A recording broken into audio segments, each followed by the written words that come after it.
At my cousin's engagement soiree, they seated me in the kitchen. Helpers don't mix with guests. I'd sponsored the rings, so I reclaimed the deposit discreetly, leaving the jeweler to demand payment during the toasts.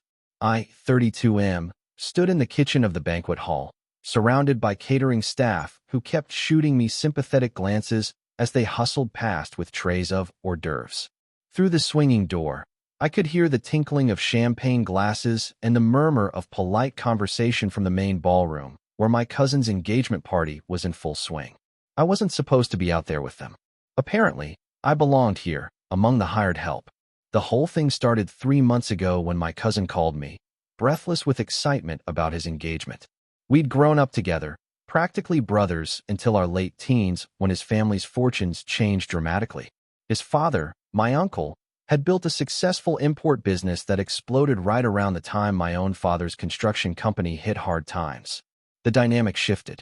Suddenly, their house got bigger, their cars got fancier, and the invitations to family gatherings became less frequent for my side of the family. Still, when he called about the engagement, I felt that old childhood bond resurface. He told me all about his fiancée, her impressive family, the elaborate proposal. Then came the awkward pause before he mentioned that planning an engagement party befitting her family's expectations was stretching their budget thin. He didn't ask directly, but the implication hung heavy in the air. I'd done well for myself despite my father's struggles. I'd put myself through college, landed a solid job in tech, and had been careful with my money. I had savings. He needed help. Like an idiot, I offered to cover the engagement rings. Not cheap bands, mind you, but the custom-designed set from an upscale jeweler that his fiancée had her heart set on. The price tag made me wince, but he was family. He seemed genuinely grateful, promised he'd pay me back once some business deal came through, and assured me I'd have a place of honor at all the wedding festivities. I put down the deposit, signed the paperwork as the purchaser, and felt good about helping family. The invitation to the engagement party arrived 6 weeks later, formal and embossed. I'd been to enough family events to know this one was going to be extravagant. My aunt had a reputation for throwing parties that became neighborhood legends. I bought a new suit, got a haircut, and showed up 15 minutes early like my mother had always taught me. That's when things got weird. The venue was stunning, all crystal chandeliers and silk drapes. I walked into the lobby and immediately spotted my aunt directing a small army of staff members. She saw me and her expression flickered with something I couldn't quite read before she plastered on a smile. She rushed over and told me how wonderful it was that I could make it. Then, without breaking stride, she steered me away from the main ballroom entrance and toward a side corridor. She explained that there had been a small seating confusion, that the main area was reserved for the immediate family and the fiancé's relatives, and that she'd arranged a comfortable spot for me where I could still enjoy the party. I followed her, confused, as we wound through staff corridors until we emerged in the industrial-sized kitchen. A folding chair had been set up in the corner near the loading dock door. A small TV tray sat beside it. My aunt patted my shoulder and told me I'd be comfortable here, that someone would bring me a plate soon. Then she dropped the line that made my blood run cold. She said helpers don't mix with guests, but that didn't mean I wasn't appreciated. She actually used the word helpers. I stood there, stunned, watching her bustle away. The kitchen staff had stopped what they were doing, witnessing this bizarre relegation. One of the line cooks, a woman probably in her 50s, caught my eye and slowly shook her head in disbelief. I sat down in that folding chair because I literally didn't know what else to do.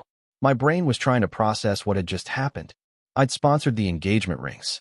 The rings that were probably on my cousin's fiancé's finger right now, being admired by all those guests in the ballroom. I'd put down 70% of the total cost, with the balance due upon pickup. The jeweler was supposed to deliver the rings today, to the party, as my aunt had specifically requested for some grand presentation moment she'd planned.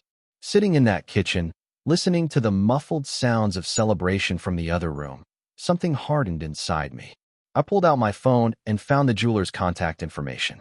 My hands were surprisingly steady as I typed out a message explaining that I needed to cancel the order due to unforeseen circumstances. I asked about the refund policy for the deposit. The jeweler responded within minutes. He seemed confused because he was literally in his car, 10 minutes away from the venue, rings in hand. He told me the cancellation policy was complicated since the rings were custom-made, but that as the purchaser of record, I had the right to refuse delivery and receive an 80% refund of the deposit. The remaining 20% would cover his design work and materials. He asked if I was sure. I told him I was absolutely sure. I asked him to proceed to the venue as planned because I didn't want him to waste his trip. However, I instructed him that when he arrived, he should ask for payment of the full balance before handing over the rings. I explained that there had been a change in payment arrangement and that my cousin would be settling the account directly. The jeweler seemed hesitant, but I was the client of record. He agreed. Then I sat back in my folding chair and waited. One of the kitchen staff brought me a plate of food, the same elegant canapes being served in the ballroom. She set it down gently and told me this was garbage, what they were doing to me. I thanked her and picked at the food, though I'd lost my appetite. 20 minutes later, I heard the commotion start. The kitchen door burst open and one of the event coordinators rushed in, looking panicked. She was asking if anyone had seen the jewelry delivery person. The timeline for the ring presentation was off, apparently. I said nothing, just watched her rush back out. 5 more minutes passed. Then I heard my aunt's voice, louder than before, filtering in from the corridor. She was talking to someone, her tone climbing from polite to strained. I got up and moved closer to the door, trying to hear. The jeweler had arrived. He'd walked into the venue with his elegant presentation box, and instead of discreetly handing it off to my aunt, he'd done exactly what I'd asked. He'd announced that he needed to collect the balance payment before releasing the rings. My aunt had apparently assumed everything was paid for. After all, I'd made the arrangements. She'd probably never even asked my cousin about the financial details. I could hear her telling the jeweler there must be some mistake, that the payment had been handled, that this was completely inappropriate timing. The jeweler, to his credit, remained professional but firm. He explained that the purchaser had contacted him less than 30 minutes ago with new instructions, and that he could not release custom pieces worth several $1,000s without payment in full. He needed either immediate payment or he'd have to return to his shop with the rings. That's when I heard my cousin's voice. He was asking what was happening, why there was a holdup. My aunt was hissing at him in that way mothers do when they're furious but trying not to cause a scene. She was asking him why the rings weren't paid for, who was supposed to handle this. My cousin sounded confused. He told her I'd offered to cover the rings, that it was all taken care of. He'd never asked about the details, just assumed my gift was the full cost. The word gift echoed through my head. I'd never said gift. I'd offered to help, expecting to be treated like family, not like staff. The jeweler was explaining the situation now, his voice carrying. He was telling them that the original purchaser had the right to cancel, that he'd been instructed to collect full payment from the couple directly, and that without payment, he couldn't complete the delivery. The balance due was just under $4,000. The party had gone quiet. I could picture everyone in that ballroom, champagne glasses frozen halfway to lips, all attention on the drama unfolding. My cousin's fiancée was apparently crying now, asking how this could be happening, why everything was falling apart.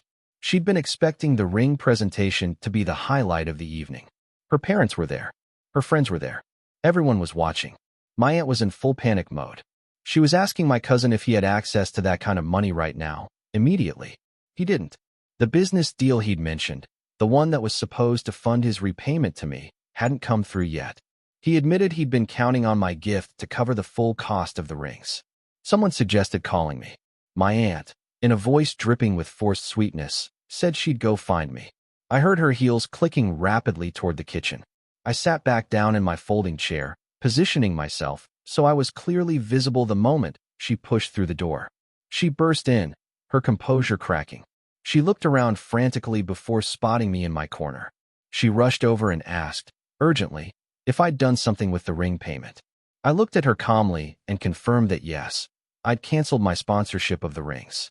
Her face went through several interesting color changes. She asked me why, her voice rising. I gestured to my folding chair, to my position in the kitchen, and asked her if she really needed an explanation. I told her that helpers don't pay for engagement rings. Helpers sit in kitchens. Guests pay for important things and get treated with respect. She tried to backtrack immediately. She said there had been a terrible misunderstanding about the seating, that it was just a space issue, that she'd never meant to offend me. I asked her if she'd seated any other family members in the kitchen. She didn't answer. I asked her if the fiancé's family was sitting in the kitchen. She told me I was being petty and ridiculous. I stood up then and told her I was being exactly as petty as the situation warranted. I'd offered to help family, and they'd literally relegated me to the servants area.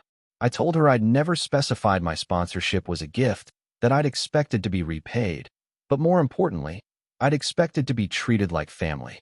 Instead, I'd been hidden away like an embarrassment. She tried to grab my arm, begging me to fix this. She said I was ruining the party, humiliating my cousin, destroying what should be a beautiful moment. I pulled my arm away and told her that was interesting, because I'd felt pretty humiliated about 30 minutes ago when she'd called me a helper. I walked past her, through the kitchen, and into the corridor. I could see into the ballroom now.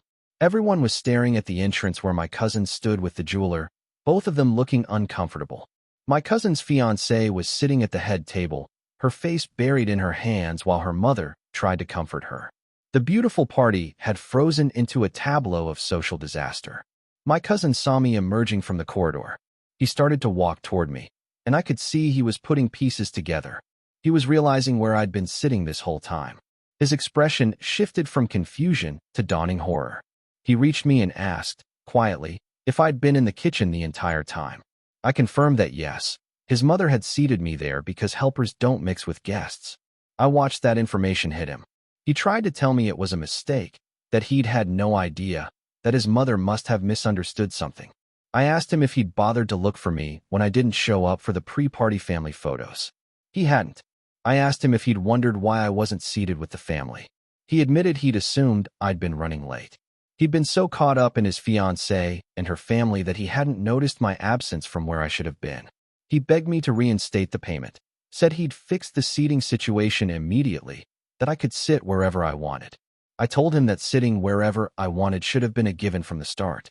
I wasn't a charity case or a helper. I was his cousin who'd offered substantial financial help out of love and family loyalty. The jeweler was still standing there, clearly wanting this resolved, so he could either complete his delivery or leave.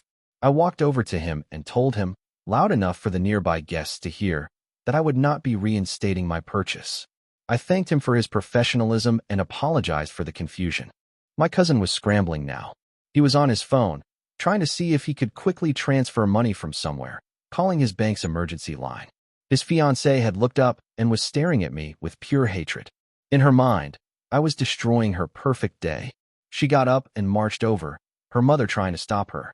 She got right in my face and told me I was a selfish, petty, vindictive person who was sabotaging their happiness over a seating arrangement.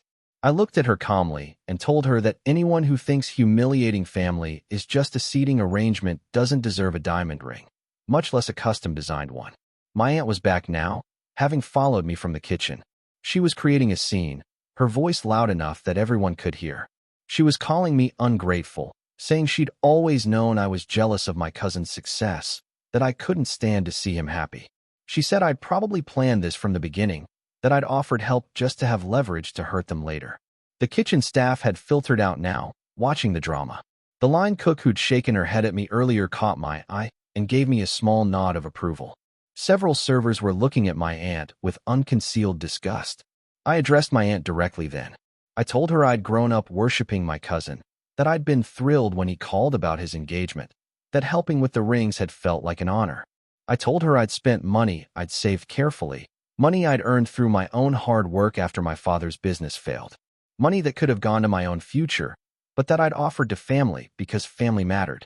I told her that being treated like hired help, being literally seated in a kitchen, being called a helper, had shown me exactly how much family mattered to them. And the answer was not at all.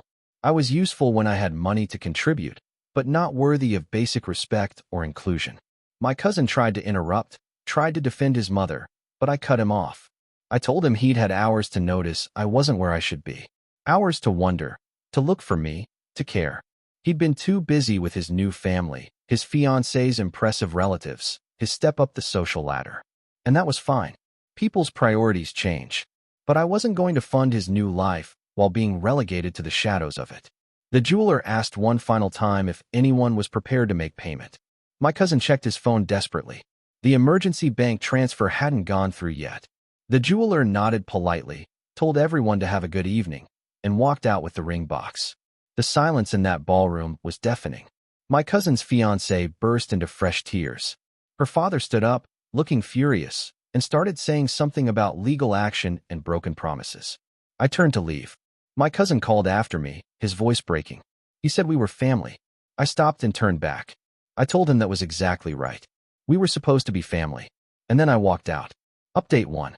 The aftermath hit social media before I'd even made it home.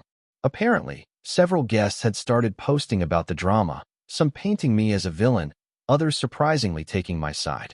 My phone started blowing up with messages from various family members, most condemning me, a few quietly admitting they'd always thought my aunt was out of line. My mother called, sobbing. She'd heard what happened and couldn't believe her sister-in-law had seated me in the kitchen. She said she'd always felt looked down upon by that side of the family after my father's business struggles, but she'd never imagined they'd be so blatant about it. She asked if I was okay. Honestly, I wasn't sure. My cousin sent a long text message that night. He admitted he'd failed me, that he should have noticed, should have cared. He said his mother had told him I'd insisted on staying in the kitchen to be near the food, that I'd always been awkward at fancy parties and preferred to keep a low profile. He'd believed her without question. He said he was starting to see patterns in his mother's behavior he'd been blind to before. He told me they'd scrambled and managed to get a loan from his future father-in-law to pay the jeweler, who'd agreed to return later that night with the rings. The presentation had happened around midnight, after most guests had left, hollow and embarrassing. His fiancée was barely speaking to him. Her family was questioning whether he was financially stable enough for marriage. The perfect party had become a cautionary tale. I didn't respond to his text. I wasn't ready. Update 2. 3 weeks passed. The story had spread through our extended family like wildfire. Opinion was split pretty firmly down economic lines. The wealthier relatives sided with my aunt and cousin, calling me dramatic and vengeful. The struggling side of the family, the ones who'd felt the sting of being treated as lesser, quietly reached out to tell me they understood. My cousin showed up at my apartment one evening. He looked terrible, like he hadn't slept properly in days. He asked if we could talk. I let him in. He told me his fiancée had called off the engagement. The incident at the party had apparently been the final straw in a series of concerns about his family dynamics and financial transparency. She'd realized he'd promised her a lifestyle he couldn't actually afford, that he'd been counting on other people's money to fund their life together. She'd given back the rings. He broke down then, really broke down. He said losing her hurt, but realizing what kind of person he'd become hurt worse. He said his mother had been in his ear for years, pushing him to distance himself from the struggling parts of our family, to focus on useful connections and advantageous relationships. He'd internalized it without even realizing. He'd become someone who measured people by their utility rather than their humanity. He told me he'd confronted his mother about the kitchen seating. She'd initially tried to maintain the lie about me preferring it, but when pressed, she'd admitted she hadn't wanted her wealthy in-laws to know she had poor relations. I'd been hidden away deliberately, with full knowledge and planning. My cousin had never known about the seating arrangement beforehand, but his mother had counted on him being too busy to notice during the party itself. He apologized, deeply and genuinely. He said he'd been a terrible cousin and a worse friend. He didn't ask for forgiveness, just said he wanted me to know he was working on becoming a better person. He'd started seeing a therapist, was examining his priorities, was trying to repair relationships he'd neglected. I asked him what he wanted from me. He said nothing.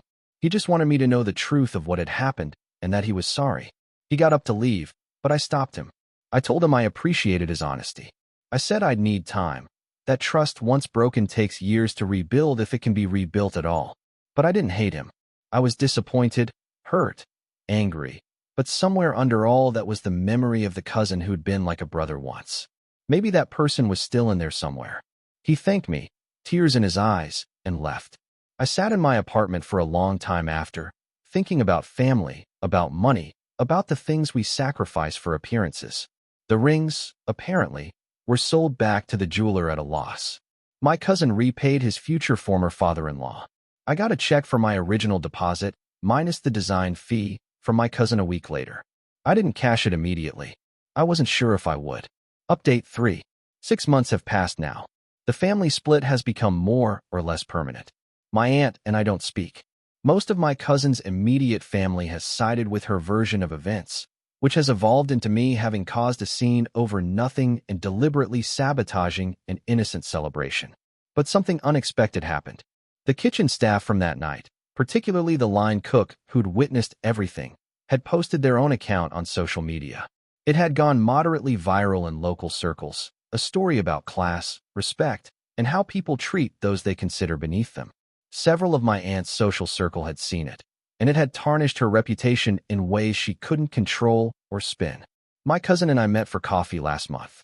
It was awkward at first, but genuine. He's different now, or maybe he's becoming who he used to be before wealth and social climbing twisted him into something else.